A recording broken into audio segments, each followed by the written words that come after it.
ಅಸಹ್ಯ ಆಗ್ತದೆ. ಯಾಕೆ ಅಂದರೆ ಈ ಒಂದು ಪುರಸಭೆ ಕಾಲದಿಂದ ನಗರಸಭೆ ಕಾಲದಿಂದ ಎಂತೆಂಥ ರಾಜಕಾರಣಿಗಳು ಮುತ್ಸುದ್ದಿಗಳು ಸದಸ್ಯರಾಗಿ ಅಧ್ಯಕ್ಷರಾಗಿ ಹೋದಂಥ ಒಂದು ನಮ್ಮ ಇತಿಹಾಸ ಇರುವಂಥ ಸಾಗರ ನಗರಸಭೆ. ಇವತ್ತು ಸರ್ಕಾರಿ ಪೌರ ಸೇವಾ ನೌಕರರ ಸಂಘದ ಅಧ್ಯಕ್ಷ ಅಂದರೆ ಯಾರು? ಪೌರ ಸೇವಾ ನೌಕರರಿಗೆ ಒಂದು ತಂದೆ ಇದ್ದಾರೆ. ತಂದೆನೇ ಇವತ್ತು ಮಕ್ಕಳ ಮೇಲೆ ಅತ್ಯಾಚಾರ ಮಾಡೋದು ಅಂತ ಅಂದರೆ ಇವತ್ತು ಪರಿಸ್ಥಿತಿ ಎಲ್ಲಿ ಹೋಗಿದೆ? ಮತ್ತು ಇಂಥವ್ರಿಗೆ ಒಂದಿಷ್ಟು ಜನ ಪೋಷಕರು ಅಂತ ಹೇಳಿ ಕೇಳ್ಪಟ್ಟೆ. ನಾಚಿಕೆ ಆಗಲ್ಲ? ಇವತ್ತು ಸಾಗರ ಕೇವಲ ಸಾಂಸ್ಕೃತಿಕ ನಗರಿ ಒಂದೇ ಅಲ್ಲ, ಮಹಿಳೆಯರಿಗೆ ಮಕ್ಕಳಿಗೆ ಅತಿ ಹೆಚ್ಚಿನ ಗೌರವ ಪ್ರೀತಿಯನ್ನು ಕೊಡುವಂಥ ಈ ನೆಲ ಇದು ನಮ್ಮ ಸಾಗರ. ಎಷ್ಟು ಅಸಹ್ಯ ಆಗತ್ತೆ ಅಂದರೆ ಪಾಪ ಮಹಿಳೆ ನಿಜವಾಗ್ಲೂ ಅವಳಿಗೆ ನಾವು ಪಾದ ಮುಟ್ಟು ನಮಸ್ಕಾರ ಮಾಡಬೇಕು. ತನ್ನ ನೋವನ್ನು ಹೇಳ್ಕೊಂಡು ಇವತ್ತು ಇಲ್ಲ ಈ ಒಂದು ದೌರ್ಜನ್ಯಕ್ಕೆ ಇತಿಶ್ರೀ ಆಡಬೇಕು ಅಂತೇಳಿ ಮುಂದೆ ಬಂದಲ್ಲ, ನಿಜವಾದ ಆ ಮಹಿಳೆ ಇವತ್ತು ಅಂಬೇಡ್ಕರ್ ಅವರು ಬದುಕಿದ್ರೆ ಅವರು ಸಂತೋಷ ಪಡ್ತಿದ್ರು. ನಾವೆಲ್ಲ ಎಮ್ಮನಿ ಒಂದು ಧನ್ಯವಾದವನ್ನು ಹೇಳಬೇಕು. ಯಾಕೆಂದ್ರೆ ಪ್ರತಿಯೊಂದು ಅನ್ಯಾಯಕ್ಕೂ ಒಂದು ಪುಲಿಸ್ ಸ್ಟಾಪ್ ಅನ್ನೋದು ಇರುತ್ತೆ. ವಿಚಾರ ಮಾಡಿದಾಗ ನೋಡಿದೆ ಸಾಗರ ನಗರಸಭೆ, ನಾನು ನಾಮಿನೇಟೆಡ್ ಕೌನ್ಸಿಲರ್ ಬಂದಿದ್ದೆ 2002ರಲ್ಲಿ ಏನೋ ಅದು ಅನುಕಂಪದ ಆಧಾರದ ಮೇಲೆ ಪೌರ ಸೇವಾ ಕಾರ್ಮಿಕರಾಗಿ ಸೇರ್ಕೊಂಡಿದ್ದ ನಾರಾಯಣ ಮೇಸ್ತ್ರಿ. ಅವ್ರಿಗಿಂತ ಸೀನಿಯರ್ ಇದ್ದಾರೆ. ಅಷ್ಟರೊಳಗೆ ಮೇಸ್ತ್ರಿಯಾಗಿ ಸ್ಯಾನಿಟರಿ ಸೂಪರ್ವೈಸರ್ ಆಗಿ SLCನೇ ಪಾಸ್ ಆಗಲಿಲ್ಲ. ಈಗ ಇನ್ಚಾರ್ಜ್ ಹೆಲ್ತ್ ಇನ್ಸ್ಪೆಕ್ಟ್ರು.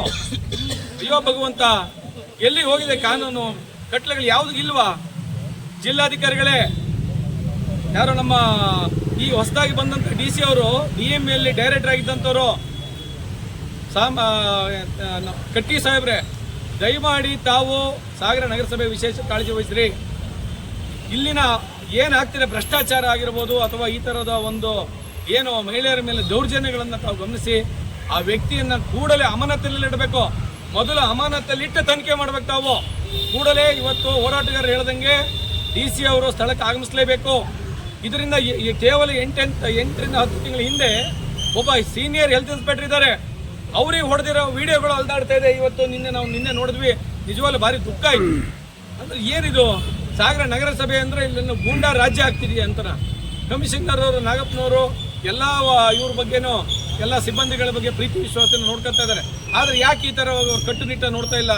ಆದರೆ ಇದೊಂದು ನಿನ್ನೆಯಿಂದ ತಾವೆಲ್ಲ ಮಾಧ್ಯಮದವರು ಮತ್ತು ಹೋರಾಟಗಾರರು ಒಂದು ಗಮನಿಸಿ, ಒಂದು ಪೌರ ಸೇವಾ ಕಾರ್ಮಿಕ ಸಂಘದ ಅಧ್ಯಕ್ಷ ಒಂದು ದಲಿತ ಮಹಿಳೆ ಮೇಲೆ, ಅದು ಸರ್ಕಾರಿ ಕಾಯಂ ನೌಕರರಾಗಿದ್ದಾರೆ ಅವರು, ಅಂಥ ನೌಕರರ ಮೇಲೆ ಇಂಥ ಒಂದು ಹಲ್ಲೆ ಇದಾದರೂ ಸಮಸ್ಯೆ ಆದರೂ ಒಬ್ಬರು ಸಾಗರ ನಗರಸಭೆಯಲ್ಲಿರೋಂಥ ಅಧಿಕಾರಿಗಳು ಒಂದು ಕಪ್ಪು ಬಟ್ಟೆನಾರು ಒಂದು ಬಟ್ಟೆನೋ ಅಥವಾ ಒಂದು ಟೇಪನ್ನು ಸುತ್ಕೊಳ್ಳೋದ್ರ ಮೂಲಕ ಪ್ರತಿಭಟನೆ ಮಾಡ್ಬೋದಿತ್ತು. ಅಂದರೆ ಇವರೆಲ್ಲ ಹಂಗಾರೆ ಮಹಿಳೆಯರಿಗೆ ಬೆಲೆ ಇಲ್ಲ, ಗೌರವ ಇಲ್ಲ, ಅವ್ರಿಗೆ ಯಾವುದೇ ರಕ್ಷಣೆ ಇಲ್ಲ. ಇಲ್ಲೂ ಹಲವಾರು ಮಹಿಳೆಯರೆಲ್ಲ ಕೆಲಸ, ಅಟ್ಲೀಸ್ಟ್ ಮಹಿಳಾ ಸಿಬ್ಬಂದಿಗಳಾದರೂ ಸಹಿತ ಹೋರಾಟ ಮಾಡ್ಬೋದಿತ್ತು. ನಾನು ಕೇಳ್ತಾ ಇದ್ದೀನಿ, ಒಳಗಡೆ ಇರುವಂಥ ಎಲ್ಲ ಮಹಿಳೆಯರು ಮತ್ತು ನಮ್ಮ ನಗರಸಭೆಯ ಸಿಬ್ಬಂದಿಗಳೇ, ಇದೇ ಸಮಸ್ಯೆ ನಿಮ್ಮ ಅಕ್ಕ ತಂಗಿಯರಿಗೋ ನಿಮ್ಮ ತಂದೆ ತಾಯಿಯಂದಿರಿಗೋ ಆದರೆ ಏನು ಮಾಡ್ತೀರಾ? ಅದೇ ಇವತ್ತು 21ನೇ ಶತಮಾನದಲ್ಲಿದ್ದರೂ ನಮಗೆ ಯಾಕೆ ಅನ್ನೋರೇ ಜಾಸ್ತಿ ಆಗಿದ್ದೀರಾ. ಅದು ನಿಜವಾಗ್ಲೂ ನಾಚಿಕೆ ಆಗಿತ್ತು. ಸಾಗರ ನಗರಸಭೆಯ ಸಿಬ್ಬಂದಿಗಳನ್ನು ನೋಡಲಿಕ್ಕೆ ನಾಚಿಕೆ ಆಗುತ್ತೆ. ಒಬ್ಬರು ಸಹಿತ ಇದ್ರ ಬಗ್ಗೆ ಪಾಪ 8ನೇ ತಾರೀಕು FIR ಆಗಿದೆ, 15ನೇ ತಾರೀಕು ಕನಿಷ್ಠ 1 ವಾರ ಆಯಿತು. ತಮ್ಮ ಸಿಬ್ಬಂದಿ ಓರ್ವರಿಗೆ ಒಂದು ನೈತಿಕ ಬೆಂಬಲವನ್ನು ಇವರು ಕೊಡ್ತಾ ಇಲ್ಲ ಅಂದರೆ ಇವರೆಲ್ಲ ಯಾವ ಮಟ್ಟಕ್ಕೆ ಇಳಿದಿದ್ದಾರೆ ಅಂತೇಳಿ ನಾಚಿಕೆ ಆಗುತ್ತೆ. ರಕ್ಷಣಾ ಇಲಾಖೆ ಇನ್ನೂ ಸತ್ತಿಲ್ಲ ಅಂತ ನಾವು ತಿಳ್ಕೊಂಡಿದ್ದೀವಿ. ದಯಮಾಡಿ ರಕ್ಷಣಾ ಇಲಾಖೆ ಇಂಥ ಒಂದು ಅಮಾಯಕರ ಮೇಲೆ ದೌರ್ಜನ್ಯ ಮಾಡೋಂಥ ವ್ಯಕ್ತಿನ ಕೂಡಲೇ ಬಂಧಿಸಬೇಕು. ಮಾನ್ಯ ಜಿಲ್ಲಾಧಿಕಾರಿಗಳು ತತ್ಕ್ಷಣದಲ್ಲಿ ಅಮಾನತು ಮಾಡಬೇಕು. ಯಾಕಂದರೆ ಏನು ಸಂತ್ರಸ್ತ ಮಹಿಳೆ ನಮ್ಮ ಶಾಸಕರನ್ನ ಭೇಟಿಯಾದ ಕೂಡಲೇ ಅದ್ರ ಬಗ್ಗೆ ನಾನು ಕ್ರಮ ಕೈಗೊಳ್ತೀನಿ ಅಂತ ಹೇಳಿದ್ದಾರೆ. ಯಾಕಂದರೆ ಅವರು ಮಹಿಳೆಯರ ಬಗ್ಗೆ ಅಪಾರವಾದಂಥ ಪ್ರೀತಿ ಗೌರವವನ್ನು ಹೊಂದಿದ್ದ ಅಂಥ ವ್ಯಕ್ತಿ. ಯಾವುದೇ ಮುಲಾಜಿಲ್ಲ, ಕೇಸ್ ಆಗ್ರಿ ಅಂತ ಹೇಳಿ FIR ಆಗಿದೆ. ಹಾಗಾಗಿ ಅಂತ ಒಂದು ಜಾತಕರ ನಿಟ್ಟಿನಲ್ಲಿ ಯಾವುದೇ ಪೊಲೀಸರು ಯಾವುದಕ್ಕೂ ಸಹಿತ ಹೆದರದೆ ಕೂಡಲೇ ಕ್ರಮ ಕೈಗೊಳ್ಳಬೇಕು. ಆ ಮಹಿಳೆಗೆ ನ್ಯಾಯ ಸಿಗಬೇಕು. ಆ ನಿಟ್ಟಿನಲ್ಲಿ ಇವತ್ತು ಸೇರಿದಂಥ ಎಲ್ಲರೂ ಮತ್ತು ಇನ್ನೂ ಕೈ ಜೋಡಿಸುವಂಥವ್ರು ಮುಂದಿನ ದಿನಗಳಲ್ಲಿ ಯಾವುದೇ ಪಕ್ಷಾತೀತ ಇಲ್ಲದೆ, ಯಾವುದೇ ಹಿಂದಿನ ಭಯ ಯಾವುದನ್ನು ಇಟ್ಕೊಳ್ಳದೆ ಈ ಒಂದು ಹೋರಾಟಕ್ಕೆ ಎಲ್ಲರೂ ಸಾಥ್ ಕೊಡಬೇಕು ಅಂತ ಕೇಳ್ಕೊತೀನಿ. ಅಂದರೆ ಭಾಳ ದೀರ್ಘ ಅವಧಿಗೆ ನಾನು ಕೌನ್ಸಿಲರ್ ಆಗಿದ್ದ 21 ವರ್ಷ. ಇದು ಇತ್ತೀಚೆಗೆ ನಡೆದಂಥ ಈ ಘಟನೆ ನಾಚಿಕೆಗೇಡಿನ ಸಂಗತಿ, ಎಲ್ಲರೂ ತಲೆ ತಗ್ಗಿಸ್ಬೇಕಾದಂಥ ಸಂಗತಿ. ಸಾಗರದ ಜನತೆ ಮತ್ತು ಜವಾಬ್ದಾರಿ ಹೊತ್ತವರು ನಮ್ಮ ನಗರಸಭೆ ಆಯುಕ್ತರಿದ್ದಾರೆ, ಅವರು ಸಂಪೂರ್ಣವಾಗಿ ಪ್ರಕರಣದ ಬಗ್ಗೆ ತನಿಖೆ ಮಾಡಬೇಕು. ಇದು ಒಂದು ಪ್ರಕರಣ ಅಲ್ಲ. ಈಗ ನನಗೆ ಕೆಲವು ಪೌರ ಕಾರ್ಮಿಕರೆಲ್ಲ ಹೇಳಿದ್ರು, ಬರದೇ ಇದ್ದವರಿಗೂ ಸಂಬಳ ಮಾಡಿಕೊಟ್ಟು ಅವ್ರ ಸಂಬಳನ ಯಾರೋ ತಗೊಳ್ತಾ ಇದ್ದಾರೆ, ಪೂರ್ತಿ ಸಂಬಳನ. ಆಮೇಲೆ ಕರೆಕ್ಟಾಗಿ ಬರೋರು ತಿಂಗಳ 1,000 ರೂಪಾಯಿ ಅವ್ರಿಗೆ ಕೊಡಬೇಕು, ಕೆಲವರಿಗೆ 2,000 ಕೊಡಬೇಕು ಅನ್ನೋ ಮಾತೆಲ್ಲ ಹೇಳ್ತಿದ್ದಾರೆ. ಆಮೇಲೆ ನಗರದಲ್ಲಿ ಈ ನಮ್ಮ ನಗರಸಭೆ ಏನು ಕೆಲಸ ನಗರಸಭೆದು ಅಂದರೆ ಕಸ ಹೊಡೆಯೋದು, ನೀರು ಕೊಡೋದು, ವಿದ್ಯುತ್ ಹಾಕೋದು, ಅಪರೂಪಕ್ಕೆ ಖಾತೆ ಬದಲಾವಣೆ, ಬಿಲ್ಡಿಂಗ್ ಲೈಸೆನ್ಸಿಗೆ ಬಂದರೆ, ಈ ಸ್ವತ್ತಿಗೆ ಬಂದರೆ ಜನರಿಗೆ ಗೌರವ ಕೊಟ್ಟು ಮಾಡ್ತಕ್ಕಂಥದ್ದು ಈ ನಗರಸಭೆ ಕೆಲಸ ಆಗಬೇಕು. ಕೆಲಸ ಅದು ಕಾನೂನು ಪ್ರಕಾರ ಆ ಕೆಲಸ.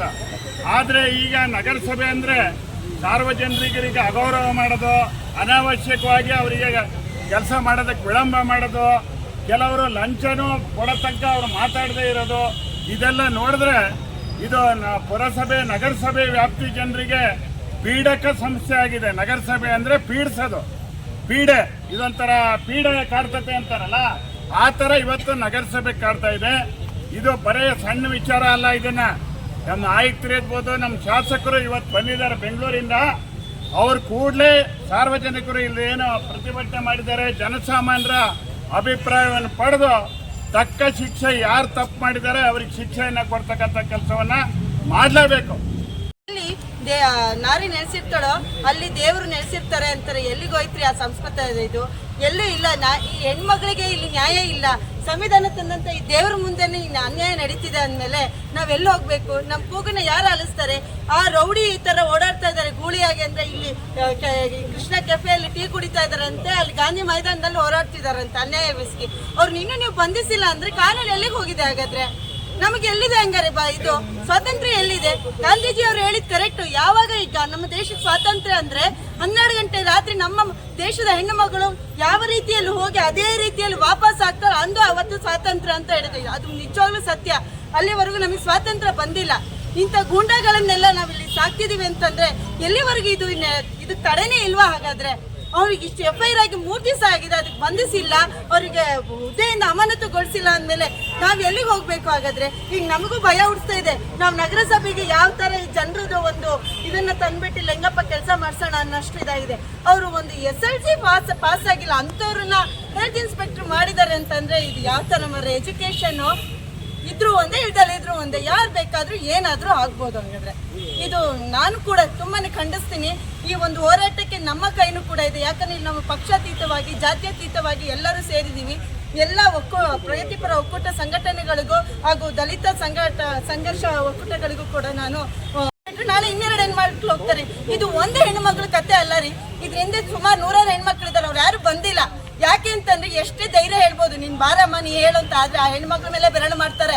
ನಿಂದೆ ಏನೋ ತಪ್ಪಿದೆ, ನೀನೇನೋ ನಗಾಡಿದ್ಯಾ, ಅದಕ್ಕೆ ನಿನ್ ಮೇಲೆ ಬಂದಿರ. ಆದ್ರೆ ಹೆಣ್ಮಕ್ಳು ತಪ್ಪಿರಲ್ರಿ. ಅವಳೊಂಚೂರು ಮುಂದೆ ಹೆಜ್ಜೆ ಹೊರಗಡೆ ಹೆಜ್ಜೆ ಇಟ್ಟು ಹೋದ್ರೆ 100 ಮಾತುಗಳಾಡ್ತಾರೆ. ಈ ತರ ಅನ್ಯಾಯ ಆಗ್ಬಿಟ್ಟು ಅವಳು ಹೋಗ್ಬಿಟ್ಟು ಹೇಳ್ಬಿಟ್ರೆ ಅವಳ ಕುಟುಂಬ ಇದ್ ಮಾಡ್ತಾರೆ. ಅದ್ರಲ್ಲಿ ಪಾಪ ಅವಳ ಧೈರ್ಯ ಬಂದ್ಬಿಟ್ಟು ಆ ಅಮ್ಮ ಸಂತ್ರಸ್ತೆ ಇಲ್ಲಿ ಹೇಳಿದಾಳೆ ಅಂದ್ರೆ ಅವಳಿಗೆ ನಿಜವಾಗ್ಲೂ ನಾವು ಶಬಾಷ್ಗಿರಿಯನ್ನು ಕೊಡ್ಬೇಕು. ಆ ಹೆಣ್ಮಕ್ಳಿಂದ ನಾವು ನಿಲ್ಲೇಬೇಕು. ಇದು ಬರೀ ಮಾತಾಗ್ಬಾರ್ದು, ಕಾರ್ಯಕ್ಕೆ ಬರ್ಲೇಬೇಕು. ಇದು ಬರ್ಲಿಲ್ಲ ಅಂತಂದ್ರೆ ನಾವ್ ಇಲ್ಲಿ ಸೇರಿರೋದು ಪ್ರಯೋಜನ ಇಲ್ಲ. ಇದು ಖಂಡಿತವಾಗಿ ಉಗ್ರವಾಗಿ ಹೋರಾಟ ಆಗ್ಲೇಬೇಕು. ಆ ಮನುಷ್ಯ ಅನ್ಬಾರ್ದು, ಮೃಗ, ಕ್ರೂರಿಯೇ, ಅವನ ಮೃಗ ಅನ್ಬೇಕು.